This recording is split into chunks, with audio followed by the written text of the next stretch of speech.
7th graders, I'm back. So today I'm going to do the guided reading on 25.4, The Rise of Big Business.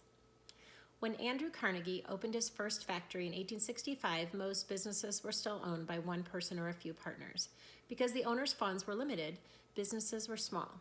Owners knew their employees and often treated them like family. Growth of corporations. The partnership might work well for a garment or clothing factory, but big businesses such as railroads needed much more capital or money to start a business than a few partners could provide. To raise larger sums of money, entrepreneurs set up corporations. A corporation is a business that is owned by many investors or people who help pay the business's initial expenses. A corporation raises funds by selling stocks or shares in a business. Investors who buy the stocks are known as stockholders. In return for their investment, stockholders hope to receive dividends or share the corporation's profits. The money invested by stockholders is used to build the businesses. To make sure their money is used properly, stockholders elect a board of directors. The people on the board of directors oversee the running of the corporation. After the Civil War, corporations attracted large amounts of money from investors. By the 1880s, thousands of corporations were doing business across the United States. Rockefeller's Oil Trust.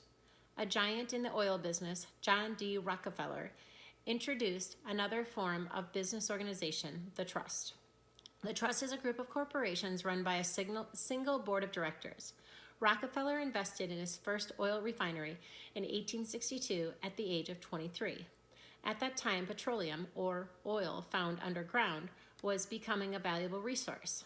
Oil refineries purify petroleum into fuel oil.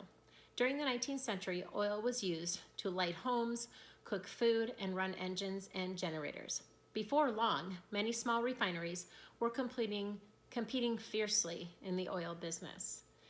The amount of these oil firms produced rose and fell widely along with the prices. Rockefeller saw this as wasteful and inefficient.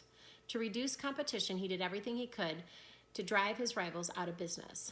Companies he could not destroy, he bought. Like Carnegie, Rockefeller took control of every step of his business. He bought oil fields along with railroads, pipelines, and ships to move his oil. He bought his own warehouses, even made his own oil barrels for storing oil products. By 1880, Rockefeller controlled 95% of the nation's oil refining industry. To manage his many businesses, Rockefeller combined them into the Standard Oil Trust.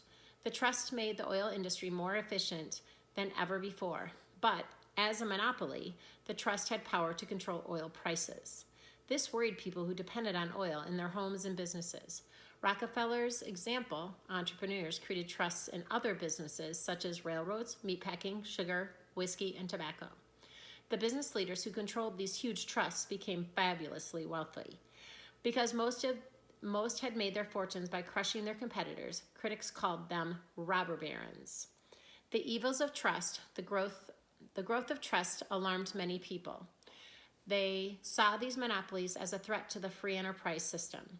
The system depends on free competition among businesses to provide the public quality products at fair prices. A monopoly, people argued, has little reason to improve its products or to keep prices low because it has no competition. People also worried about the influence of trust on the political process. Wealthy entrepreneurs, they complained, were using their enormous wealth to buy elections and corrupt public officials. As the Chicago Tribune warned, liberty and monopoly cannot live together.